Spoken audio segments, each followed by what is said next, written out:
हमारी फौज तनकीद का निशाना बनती है। मेरे नज़दीक इसकी बड़ी वजह 70 साल से फौज की मुख्तलिफ सूरतों में सियासत में मुदाखलत है, जो कि गैर आइनी है। आइंदा फौज किसी सियासी मामले में मुदाखलत नहीं करेगी। Too good to be true? Well, उनके इस दावे की सच्चाई पर सिर्फ 14 माह बाद होने वाले मुतनाज़े इलेक्शन ने ही सवाल खड़ा कर दिया था, लेकिन पॉइंट ये है कि पाकिस्तानी सियासत में फौज की मुदाखलत का एतराफ खुद फौज कर चुकी है। और सिर्फ फौज ही नहीं, पाकिस्तान की तारीख पर और इनफैक्ट मौजूदा पाकिस्तान पर भी नजर डालें तो यही नजर आता है कि मुल्क के बड़े इदारे, फौज, अदलिया और सियासी एस्टैब्लिशमेंट बज़ाहिर शॉर्ट टर्म फायदों के लिए बार बार एक दूसरे के काम में दखलंदाजी, मुदाखलत की कोशिश करते रहते हैं।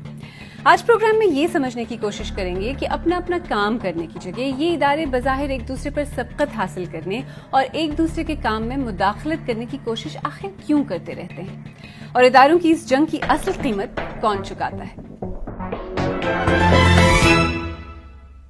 बात सबसे ताज़ा मिसाल से शुरू करते हैं। आईनी तरमीम का मामला जो आजकल काफ़ी गर्म है, पार्लियामेंट और अदलिया के दरमियान रस्साकशी। ऑफ कोर्स कहने वाले तो ये भी कहते हैं कि इस मिसाल में पस पर्दा तीसरा इदारा यानी फौज भी इन्वॉल्व है, लेकिन फिलहाल पार्लियामेंट और अदलिया पर फोकस करते हैं। जो बात पीटीआई की रिजर्व सीट्स पर तनाज़े से शुरू हुई थी, वो बज़ाहिर पार्लियामेंट और अदलिया के दरमियान स्टैंड ऑफ तक पहुंच गई। इस लेटेस्ट रस्साकशी का कॉन्टेक्स्ट और इसका मतलब समझने के लिए हमने इस्लामाबाद में हमारे साथी शहजाद मलिक से बात की, जो इस स्टोरी को करीब से कवर कर रहे हैं, और पहले उनसे ये पूछा कि इन दोनों इदारों के दरमियान ये हो क्या रहा है। पार्लियामेंट और सुप्रीम कोर्ट के कुछ जजेस के दरमियान बज़ाहिर ये खींचातानी एक आइनी मामले पर चल रही है कि मखसूस नशिस्तों की डिस्ट्रीब्यूशन का इख्तियार किसके पास है, यानी किसकी अथॉरिटी को माना जाए। सुप्रीम कोर्ट का यह कहना है कि आइन की तशरीह का इख्तियार उनके पास है, लिहाजा उनकी बात को माना जाए, जबकि पार्लियामेंट का ये मौक़िफ़ है कि कानून साजी करना पार्लियामेंट का इख्तियार है, लिहाजा उनकी अथॉरिटी को माना जाए। तो सुप्रीम कोर्ट ने अपने पॉइंट ऑफ व्यू के हक़ में कुछ ऐसे फैसले दिए थे जिसको अंडू करने के लिए पार्लियामेंट ने कुछ अरसे के दौरान कानून साजी की है। तो क्या इस फैसले के बाद अब कोई हल इसका उभरता हुआ नजर आ रहा है, ये जो स्टैंड ऑफ पार्लियामेंट और अदलिया के दरमियान हमें नजर आ रहा था? अगर आप ज़रा इसकी डेप्थ में जाएं तो आपको दो किरदार और नज़र आएंगे, एक मिलिट्री इस्टेब्लिशमेंट और दूसरा इमरान खान। पार्लियामान और सुप्रीम कोर्ट के दरमियान जो खींचातानी जा रही है, उसके बारे में कुछ आइनी माहिरीन का कहना है कि इसके पीछे इमरान खान और मिलिट्री इस्टेब्लिशमेंट के दरमियान चलने वाली टेंशन है। और जहाँ तक 63A कानून का मामला है, तो ये दरअसल पार्लियामान को कंट्रोल करने के लिए बनाया गया था। अब इसके ख़त्म करने की जो टाइमिंग है, उस पर तनाज़ा पैदा हुआ है। चलें, बात कुछ वाज़ेह तो हुई है, लेकिन पार्लियामेंट और अदलिया की इस बैक एंड फोर्स के बारे में पार्लियामेंट और अदलिया से बाहर आम लोग क्या सोचते हैं, वो क्या कहते हैं? पार्लियामान का काम है लोगों के लिए काम करना। अदलिया क्या कर रही है, किसको इंसाफ मिल रहा है, वो उन पे छोड़ देना चाहिए। और फौज का काम है मुल्क की हिफाजत करना। उनका इससे कोई ताल्लुक नहीं होना चाहिए कि कौन सियासत में आ रहा है, कौन लीड कर रहा है मुल्क को। अगर हर अदारा अपना काम खुद करेगा तो पाकिस्तान का मुस्तकबिल बहुत अच्छा होगा, आई थिंक। जी, मेरे मुताबिक तो फ़ौज, अदलिया, इंतज़ामिया तीनों एक दूसरे के काम में हमेशा से मुदाखलत करते आए हैं, और यही वजह है कि जिसकी वजह से आज हम इस हालात पर खड़े हैं पाकिस्तान के। गवर्नमेंट में फ़ौज को इंटरफेयर नहीं करना चाहिए, इससे जो हमारे मुल्क की तरक्की है वो ज़वाल पजीर हो रही है। पाकिस्तान में अमूमन हर एक जो स्टेट के पिलर्स होते हैं एक दूसरे के काम में इंटरवीन ही कर रहे हैं जब से आज़ाद हुआ है। बिल्कुल मुदाखलत कर रहे हैं, इसीलिए जो है रात के 2 बजे भी अदालतें खुल जाती हैं उनकी हेयरिंग के लिए, जबकि आम आवाम जो है उनके केस लटके ही रहते हैं। आइन की खूबसूरती ये होती है कि सेपरेशन ऑफ पावर, ये पाकिस्तान के आइन में मौजूद है। इसका मतलब ये इदारे अपने अपने हदूद में काम करें, और जब ये इदारे अपने आप काम करेंगे तो ज़ाहिर बात है एक आइडियल डेमोक्रेसी चलेगी पाकिस्तान में। तो लोग यहाँ किन इदारों की बात कर रहे हैं? GHQ, कोर्ट्स, पार्लियामेंट, यानी अदलिया, सियासी एस्टैब्लिशमेंट और आर्मी। लोगों की मायूसी और नाउम्मीदी किसी हद तक समझ में भी आती है। आफ्टर ऑल ये सब न तो नया है और ना ही सरप्राइजिंग। पाकिस्तान की तारीख इस तरह की मिसालों से भरी हुई है। इनफैक्ट ऐसा लगता है कि पाकिस्तान के क़याम के साथ ही इदारों के दरमियान शॉर्ट टर्म गेन्स और अपने असर रसूख को बढ़ाने के लिए एक तरह की रस्साकशी शुरू हो गई। वैसे अगर देखा जाए तो इदारों की एक दूसरे पर नज़र नेसेसरली बुरी बात नहीं होती। इनफैक्ट किसी भी फंक्शनिंग जमहूरियत में इदारे एक दूसरे को बैलेंस करने का काम करते हैं। तो फिर मसला क्या है? हमने कोलंबिया यूनिवर्सिटी की प्रोफेसर हुमैरा इक़्तिदार से बात की। چیکس اینڈ بیلنسز اور مداخلت میں بہت بڑا فرق ہے. چیکس اینڈ بیلنسز تو ایک جمہوری نظام کی ڈیمانڈ ہے, اس کی ریکوائرمنٹ ہے. مداخلت میں یہ سب نہیں ہوتا. مداخلت میں اکثر عوام کی بہتری کا اگر کہا بھی جائے تو ہم لانگ ٹرم ایفیکٹ اس کا یہ دیکھتے ہیں وہ 70-75 سالوں کے بعد کہ ان سے ادارے ایکچولی کمزور ہو گئے ہیں. اب چیکس اینڈ بیلنسز اور مداخلت کے اس فرق کو مد نظر رکھتے ہوئے ماضی پر ذرا نظر ڈالتے ہیں.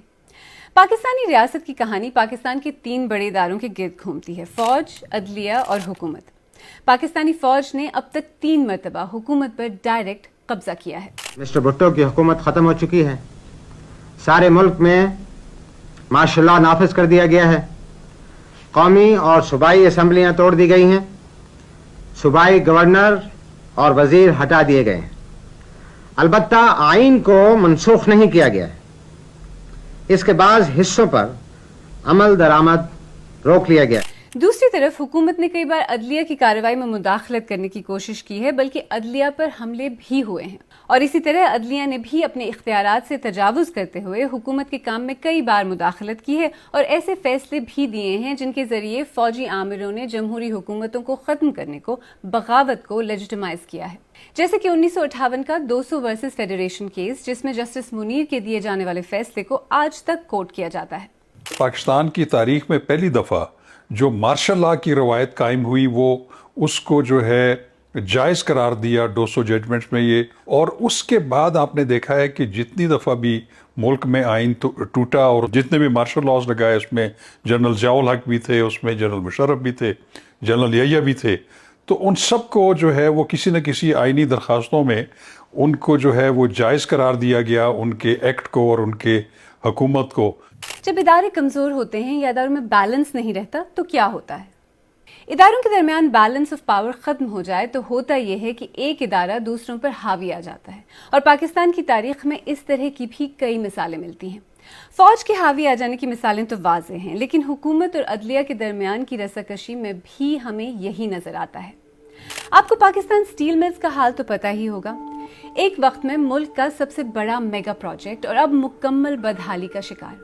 شاید تصویر کا رخ مختلف ہوتا اگر عدلیہ حکومت کے کام میں مداخلت نہ کرتی. عدالت نے سو موٹو کے ذریعے سٹیل ملز کی نجکاری روک دی، جس کے بعد ملز کو خریدنے والا بھی کوئی نہیں رہا. اس سے فائدہ کس کا ہوا یہ تو پتہ نہیں، لیکن نقصان پاکستان کا ہوا تھا. احمد بلال محبوب پاکستان میں اداروں کی اس رساکشی پر کافی ریسرچ کر چکے ہیں. سٹیل مل تو ایک بڑا کلاسک کیس ہے جس کے اندر بغیر سوچے سمجھے عدالت نے، جس کی مالی معاملات میں جو تفہیم ہے یا سمجھ ہے وہ بھی بہت زیادہ نہیں تھی، تو انہوں نے ایسا فیصلہ کر دیا اور اس کا ہمیں نقصان اٹھانا پڑ رہا ہے. سٹیل میں اگر پرائیویٹائز کی ہوتی تو ہمیں بہت سارے پیسے مل جاتے اور وہ سٹیل مل اپنا کام دوبارہ کرنے لگ جاتی، اور پھر ہمیں اس کا ٹیکس بھی وہ ادا کرتے جو پرائیویٹائز کرنے کے بعد جن کے پاس یہ مل جاتی. لیکن جو سب سے بڑا نقصان یہ ہوا ہے کہ پچھلے کوئی 10 سال سے زائد سے وہ سٹیل مل کے جو امپلائیز ہیں وہ ابھی بھی ان کی تنخواہ حکومت پاکستان انہیں دے رہی ہے. یعنی اس سب سے نقصان ملک کا، اکانومی کا تو ہوتا ہی ہے، لیکن خود ان اداروں کو اور جو ان کے اصل فنکشنز ہیں انہیں بھی نقصان پہنچتا ہے.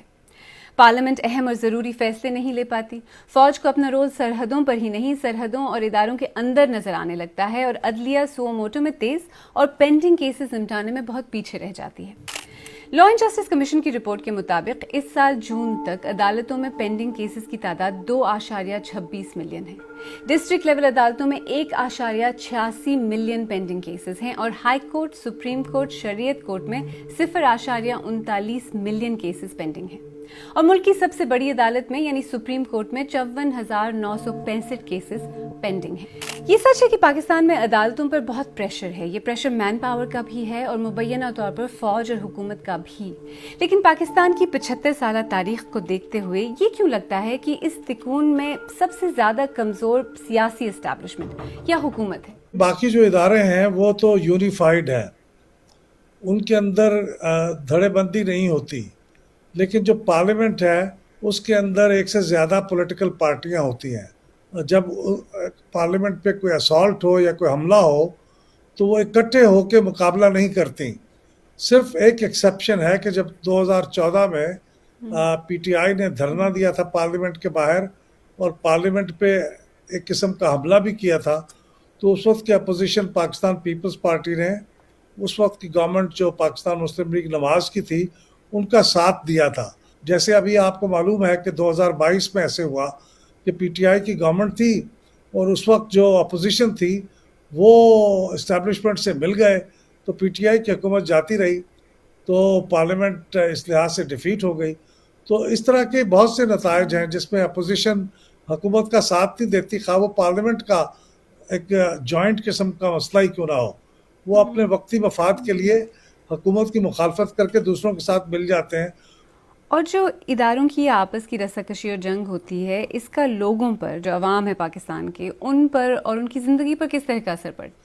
बांग्लादेश के साथ कर लें कंपेयर और इंडिया के साथ कंपेयर कर लें तो हमारी पर कैपिटा इनकम तो इंडिया से ज़्यादा थी एक ज़माने में, लेकिन ये हमारी ये जो इस किस्म के इदारों के दरमियान तसादुम की वजह से जो पॉलिटिकल इंस्टेबिलिटी होती है, सियासी अदम इस्तेहकाम, उसकी वजह से हमारी तरक्की का अमल रुक जाता है, हमारी तिजारत का अमल रुक जाता है, हमारे पास इन्वेस्टमेंट करने वाले नहीं आते क्योंकि वो देखते हैं कि यहाँ तो इदारे आपस में लड़ रहे हैं, कोई मुस्तहकम पॉलिसी नहीं बना पाते, तो इसलिए हम आगे तरक्की की मंजिलें तय नहीं कर सकते।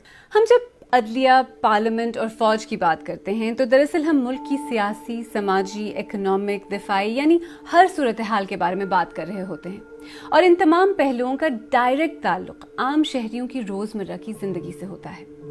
अगर आइन को बार बार मुअत्तल किया जाए, इदारे महफूज ना हों, इदारे अपने दायरों से निकल कर एक दूसरे के काम में इंटरफेयर करें, तो मुल्क का निज़ाम चलते चलते रुक जाता है और आम लोगों की ज़िंदगी मुश्किल से मुश्किल तर हो जाती है। प्रोग्राम के आगाज में हमने जो सवाल पूछा था कि इदारों के दरमियान इस रस्साकशी, इस जंग की असल कीमत कौन चुकाता है, उसका जवाब साफ है। एक तरफ ये इदारे खुद अपना, जमहूरियत का, मुल्क का नुकसान करते हैं और दूसरी तरफ इस सब की कीमत पाकिस्तान का आम शहरी चुकाता है।